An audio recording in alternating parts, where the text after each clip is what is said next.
Hello, everyone, and welcome back to the Real Talk podcast presented by ACLT. My name is Callum, and I'm absolutely delighted to be joined by the one, the only, a massive friend and supporter of ACLT, Mr. Peter McCleave.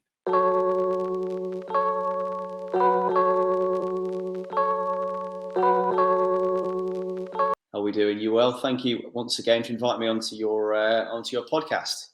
Absolute pleasure having you on, Pete. I've been working with the ACLT just over 2 years now. My 2-year anniversary was the 1st of March, and from day one of the first names that was spoken about was yourself, and everyone was like, yeah, you got to meet Pete, really good guy. And obviously you hear the cliches that, oh, Pete's a good guy. And I think the first time I met you was like almost a year in, and I remember meeting you the first time, and you know when you just get a good feeling about someone and you just get that good vibe, and you definitely have that, Pete. And to say that you're a supporter, I think is probably underplaying, because of the work you do, not just for ACLT, but for people who are in need of stem cell donations, etc. You're doing great stuff, but really want to speak about you and your story today. So you have multiple myeloma, as many people know. If you would, could you just take us back to sort of the lead up to your diagnosis and sort of the diagnosis day itself, please? Yeah, of course. I mean, just to say a huge thank you to you personally, as well as the guys at ACLT. Without the backing of organisations like yourself, and it's dawned on me over the years of doing the campaigning how important having professional advocates like yourself in our corner. It gives more than just hope. I mean, hope's not a term I like to tend to align with this particular situation. It's my own personal view, but it's a bit too subjective, and it often follows hollow words, well-meaning words. Everyone wants to support me positive, but you guys go beyond that. You guys give agency. You do practical things to make a difference. And when you put in a situation like I was, back in 2017, diagnosed with a blood cancer, everything's ripped away from you. And I'll take you back to that moment in a second. But I guess the point I'm trying to make is knowing that ACLT are there, and that day in, day out, you're all working towards something which is going to be helping people in my position.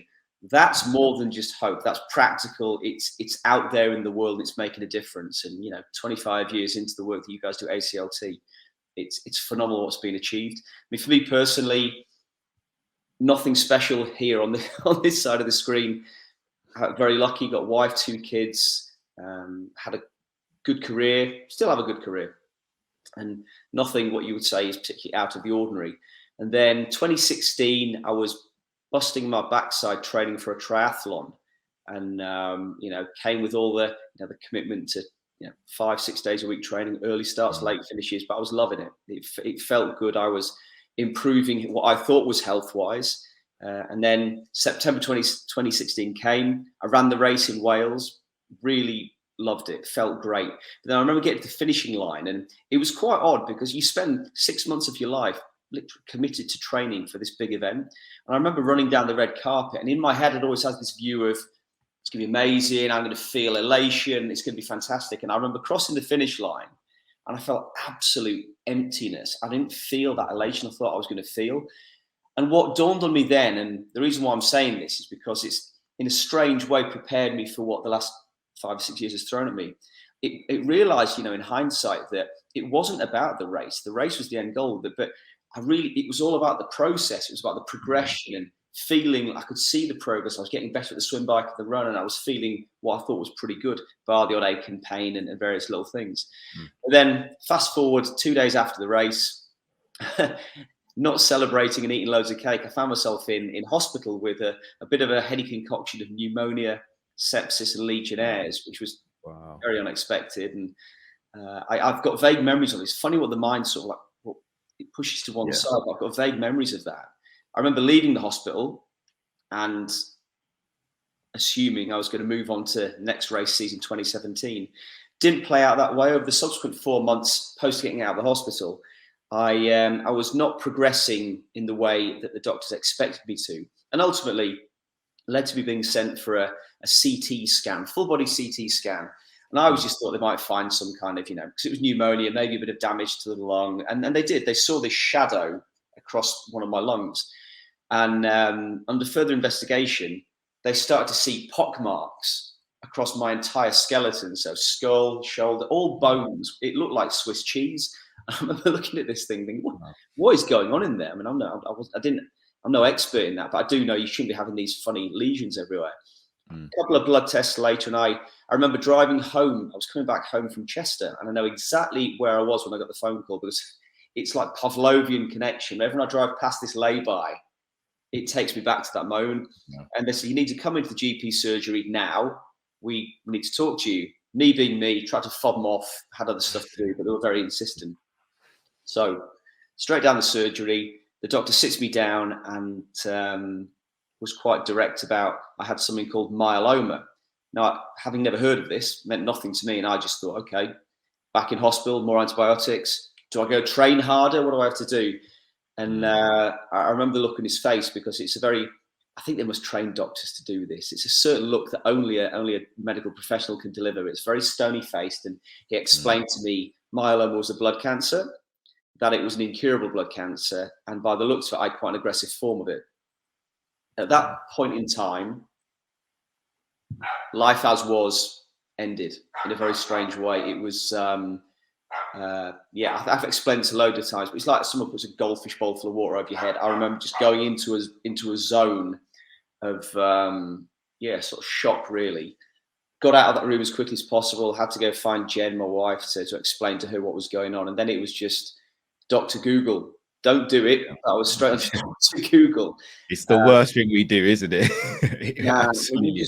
It's all the information is there, but none of the information is there as well. Especially not when it's easy for me to speak pragmatically now, but at the time, Google simply takes you to the worst case scenarios. And the weeks after that diagnosis, a lot of emotional outpouring from me. Not ashamed to say, felt awful. You are on nights were the worst. When you're going to sleep, you can't sleep. When you're trying to shut your eyes, all you're thinking about your kids, career, bills. Yeah. What does this look like going forwards? And that was the next couple of weeks. And I guess I had a bit of an epiphany moment, because I went in on myself. What had I done? Why has this happened? You ask those sorts of questions because, I've got quite a linear brain. There's a cause and effect. But the reality is today, it's just bad luck. 1 in 2 people are going to get any form of cancer. And I was just bad luck that I got this. So we still don't know what causes it, but we can speculate. But anyway, it's by the by. What got to me was, instead of, I remember just thinking about this. Why me? What have I done? But it's a lazy question. It's a victim's question. And it's sort of what took the weight off my shoulders to a certain extent was turning the question on its head and asking myself, why not me? Like I said at the beginning, nothing special here. I'm not supposed to be carved out to be immune from the harsh reality of the world. And when I started to accept that and think about it, it took away all the stress and pressure. It allowed me to focus on what was in my control and what wasn't in my control, and bring this diatribe full circle back to what you guys at the ACLT do. You are you're practical, you're doing something. And if you can do it, I can do it. And it's funny the way my connection with you guys played out. Because I remember I was in the Christie Hospital. Yeah. I don't tend to watch daytime telly, but I was sat on my bed. It was a gorgeous sunny day, and I just stuck the telly on to see what was on. And it was something like Good Morning Britain or something. And Bev and Orin were on there, and they were talking about stem cells, and they were talking about the problems that people of minority ethnic heritage have finding a stem cell donor. And it was just this weird moment of how has this connection happened? And as soon as they finished talking, I sent an email to you guys, and you called me back in about 10 minutes. And that's where our connection started. And right, 6 years condensed into a lot of no, I mean, there's so many takeaways there. I mean, I want to go back to the sort of the triathlon, because hearing how you speak and your mindset, I think a lot can be made of that triathlon, because as you said, it's the process to many. And I know, speaking to Orin ran the marathon, and since then he's been an avid runner. And it is almost like that drug people get. It's like you finish one race and the first thing you think of is, "Ah, I've won that one, I've done that one. Where's the next one? Where's the next one?" And you look at your mindset and how you're coping with it. And I think that mental strength to compete and complete a triathlon, sorry, probably is a testament as to why you are how you are now. But also, you're the first person I've ever heard switch that question around of why me, why not me. That for me is extremely powerful, because as human beings, we don't like bad things to happen to us. We don't like bad things to happen to our loved ones, our friends, our family, our relatives. But when it does happen, often the question is, why me? Look, I'll be honest, Pete. I could walk down the stairs, trip on the last stairs, and I go, "Oh, why did that have to happen to me?" But in the grand scheme of things, it's just one of those things. But this isn't just one of those things. This is a life-changing ordeal. So for you to have that mindset and that capacity to approach it like this, I think is the reason why you are who you are and why you are doing what you're doing. And again, I commend you for that. You spoke about sort of speaking to your wife and your children. What was the biggest sort of change or the biggest impact in your life when you found out you had myeloma? My attention went immediately to my boys. You Mm. know, they were only, I think Seb must have been 4, and that would make Max about 6 or 7 years old. And Is all this of at the them, time or now? oh, when I was diagnosed, Max is Okay, okay. 12 and Seb is 10. And it was, you know, they've had to live a very strange childhood, not one I'd ever want to impose upon any kid. You don't Mm. want this for your children. And certainly they've, right now, my youngest Seb is going through some struggles with it, you know, but I'm lucky he talks to me, but I guess he's got to an age where his brain is allowing him to process what this diagnosis actually means. And as much as we try to shield them from Mm. it, they absorb so much in the room, stuff that unsaid words, they recognize the tensions, even the little comments that are made. And that's something I've learned. I've totally underestimated how sponge-like they really are. I mean, try and Mm. get him to remember his times tables is a battle. But everything else, it sort of filters in, man, and it's just the way it is. But yeah, I think for me that was where it went. My family, my kids, Jen, and you have to. You know, we've had the conversation. As much as Mm. it pains me to talk about it, you know, Jenny and I've worked hard to build this life for our family, and the thought that I won't be there to see it through is a hard one to accept. Thought that, you know, Jen's young. She most likely will meet somebody else. That's an equally tough thing to think about. But I can't be selfish. It's not for me to impose that guilt upon her. And I wanted to make sure, as much as it maybe hurts me to say it, she absolutely can't stop living. Taking it back to that triathlon analogy, it Mm. really made me see that, because I've always been this goal in the future kind of guy. I'll sacrifice today for this thing in the future. And I guess when I crossed the finish line in Wales and I realized I'm not going running tomorrow, I'm not swimming tomorrow, what am I going to fill my time with? Loads of things to fill my time with, but that would become life. And I say I don't want to sound all hocusy pocusy and hippy dippy about it, but the thing is, I've changed. My mind has changed. I try and get the most out of each day. Don't always get it right, but it's not about the future. So what I can control now is making the most of my days today, and I try to strive towards that. But I can't be selfish and impose, you know, my own personal considerations on my wife. That's not fair. She didn't ask for this, and it's making sure that she is as guilt-free and open to the great things life can throw if I'm not around. And again, I don't like it, but I've absolutely made peace with it. And I just want to make sure I hang around and do as much as I can for my kids and family, as long as I can do. And right now, mate, I'm feeling good. I'm feeling fine. And long may that continue.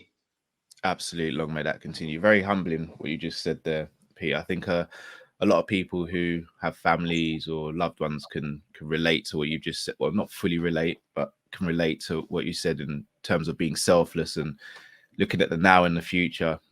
Yes, as we said, long may that continue, that you feel good.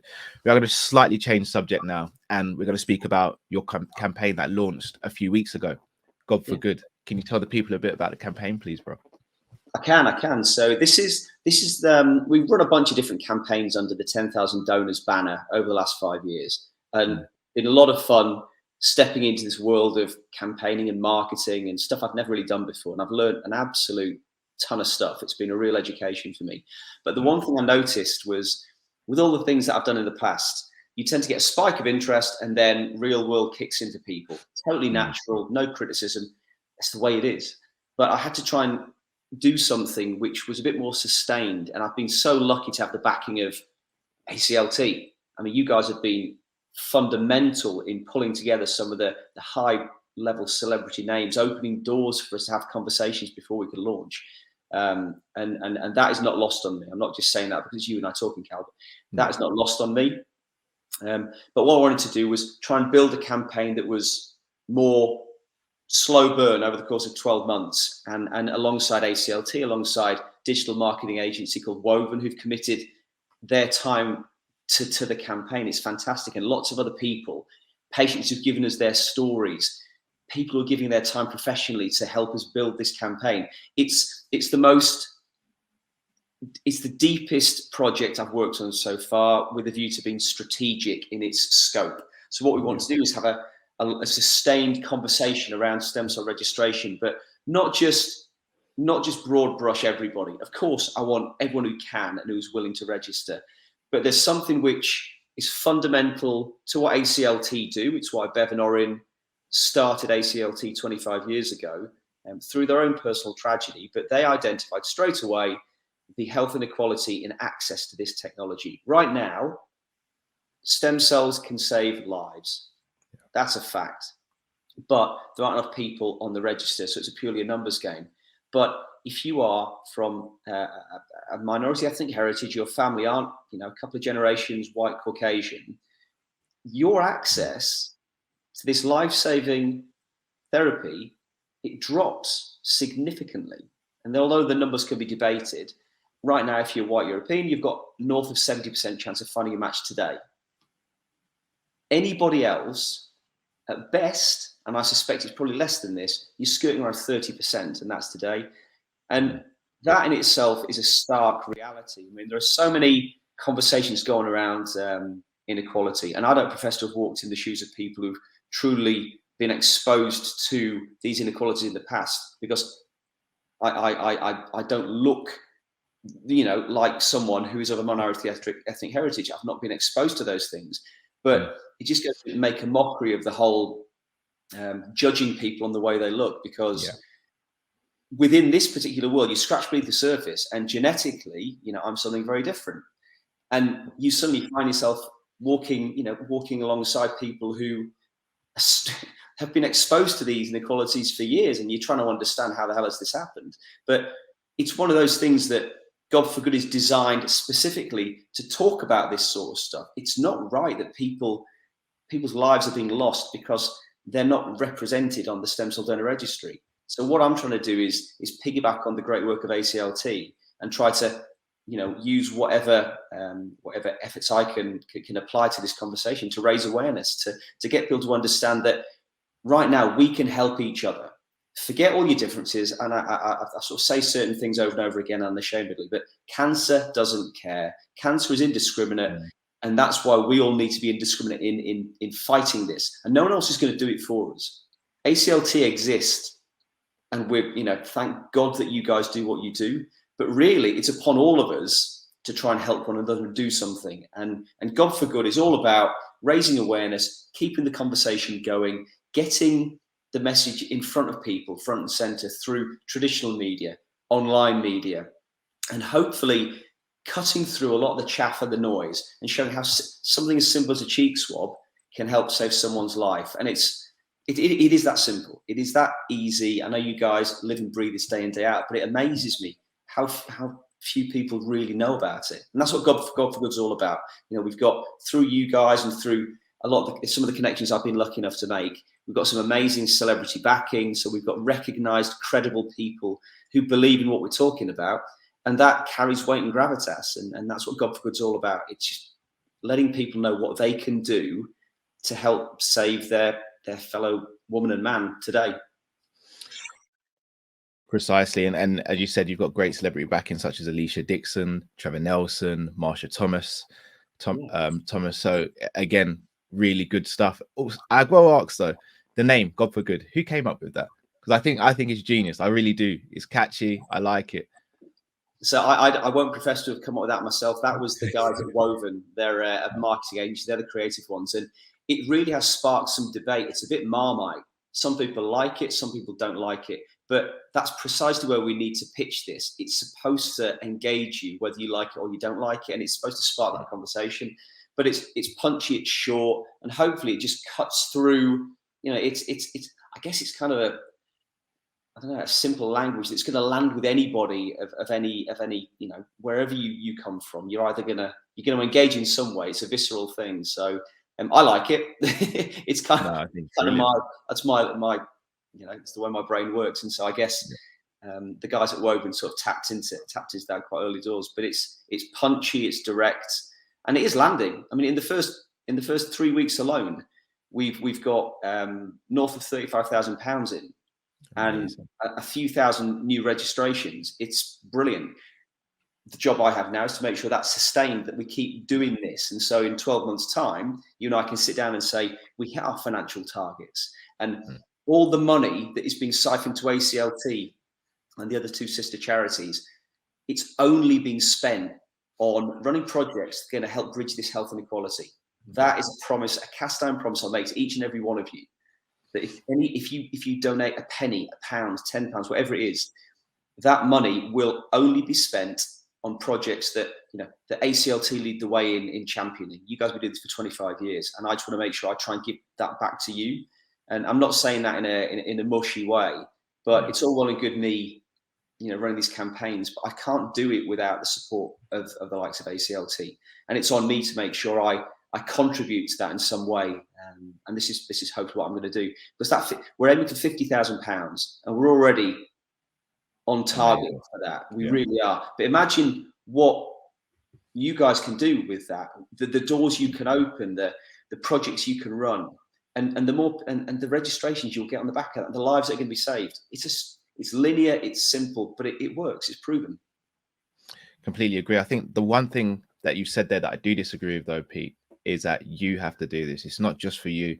It's for us at ACLT. It's for the general public. It's for everyone to be involved. This isn't a one-man job. It's impossible for you to do it by yourself. This is where we as a people, we as a community, we as human beings, we all have to muck in. We all have to contribute to this, because that's the only way we're going to get a resolution to this situation, is we're all pulling in the same direction together. So with that being said, you also mentioned how easy it is to join a stem cell register. So I'll take you back to when I first went on a stem cell drive with Bev and Orin. And I don't go on them as much now because we have Sabrina, our National Development Manager, who's doing a great job as well.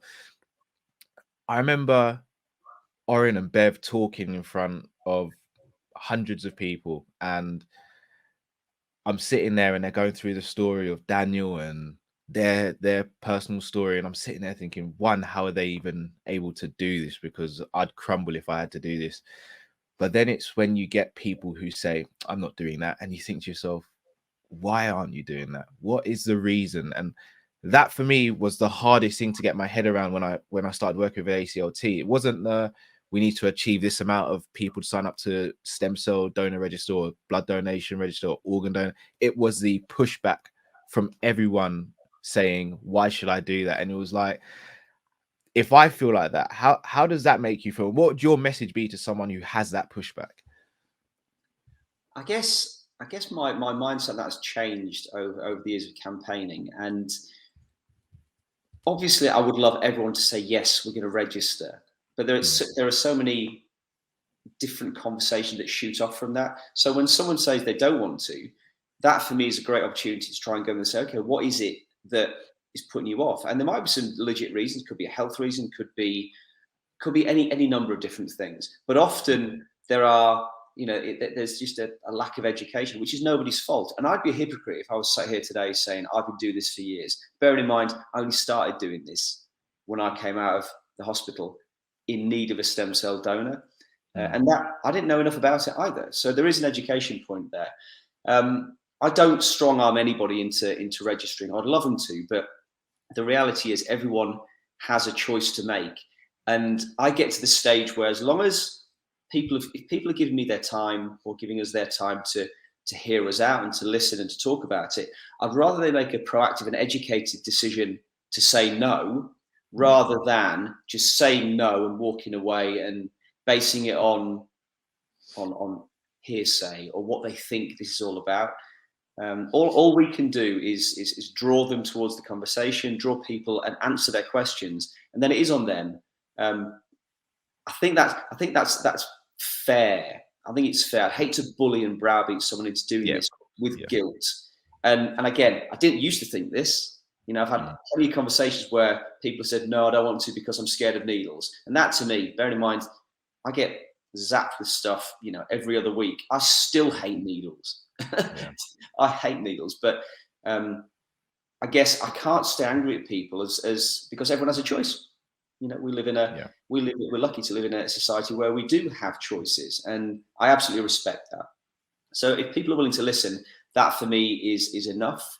If I feel like they've given us a fair hearing and still say no, move on and walk on. And to be quite honest, mate, I would say I can put a name on two hands in 5 years how many people after listening to us have said no. And in terms of return rate, I can live with that. Definitely agree. What would your message be to someone who was newly diagnosed with myeloma? What would your advice be to them in the moment where they find out? Don't do what I did and suppress and try and run away from it. Everyone's going to react differently, and some people will be much more emotionally mature than I was in that moment. I started to work through this and start to deal with it and accept it the moment I stopped fighting it. Yeah. Stop trying to find reasons why this had happened, and this is unfair and this is unjust. But don't ignore that. You've got to let that wash through you, is what I would say. It's going to come. It's going to come at some point, and it will come at you unexpectedly. But just all of those feelings, the anger, the frustration, the upset, you've got to let it flow, find ways to get it out and deal with it. And know that the sun will rise tomorrow and you will get up out of bed.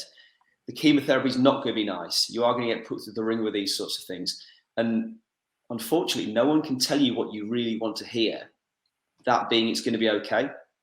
Yeah. For me, that was hard for me because I wanted to be. The doctors won't tell you. The nurses won't tell you. Your friends and family will try to tell you, but no one can say it's going to be okay. But the way I found to accept that was by living every single emotion that flowed through me. Bearing in mind, I'm an emotionally stunted human being. I don't deal with my emotions very well at the best of times. Yeah. I got to a stage where I was quite cold, and that came across to my family as well, because I was so scared of dealing with it all. I would just suppress it and push it and park it to one side.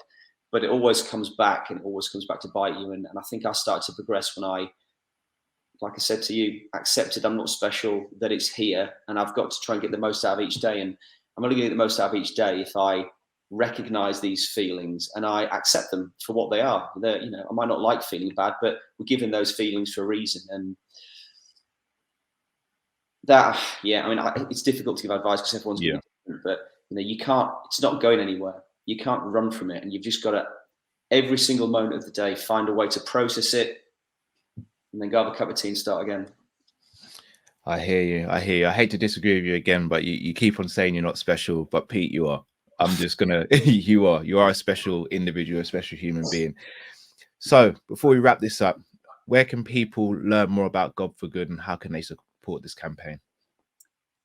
Start by going to godforgood.com, checking out the information that we have on there. We've got links to ACLT, we've got links to another charity, DKMS, who process the stem cell swabs. It's a super simple cheek swab, dead easy.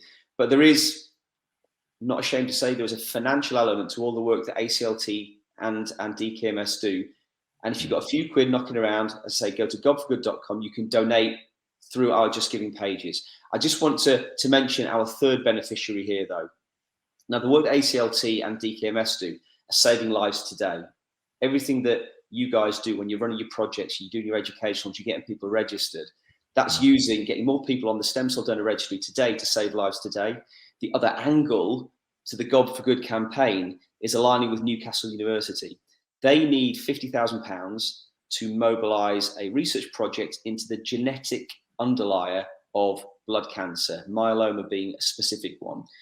If they can work out what is going on genetically, then, like I said before, all bets are off. They might be able to find cures for the future. So depending on where you want to fund your engagement, and all three are hugely positive beneficiaries of this money, especially ACLT, because you are the experts in communicating with all these communities who are not represented on the stem cell donor registry. The money that gets sent to ACLT 100% will go into those educationals, those donor drives, and you guys are the experts. You guys are the experts in opening those doors. I'm not, no one else is, and that's why it's so important that we siphon that money towards you. But if you also want to help those patients of the future, those people walking around today who are undiagnosed but will be in future, Newcastle Uni might just have found a cure by then, or at least help to find new therapies. So gobforgood.com, all the information is on there. If you can, register to be a donor. If you can, chuck a few quid towards your charity of choice. But regardless, please spread the message far and wide. Use the hashtags, all the social media stuff, like, share, blah, blah, blah. It will make a difference. I promise you, it is making a difference. In 4 weeks, we've seen that. But it will definitely make a difference. And it might be the most valuable thing you do that day, this year, if you happen to be a stem cell donor match for a patient in need of that life-saving tech. Fantastically put, Pete. Also, for everyone watching on YouTube, the link to Gob for Good will be in the description. So all you have to do is click there as well. Pete, as always a pleasure speaking to you. Always a pleasure learning from you. And we've got your back. And if you ever need anything, you know where we are, Pete. No, I'm super grateful as always. You take it easy. You too. Everyone, thank you so much for watching. Please do hit the like button, subscribe if you're new, and leave a comment. Until we see you next time on the Real Talk podcast, take care.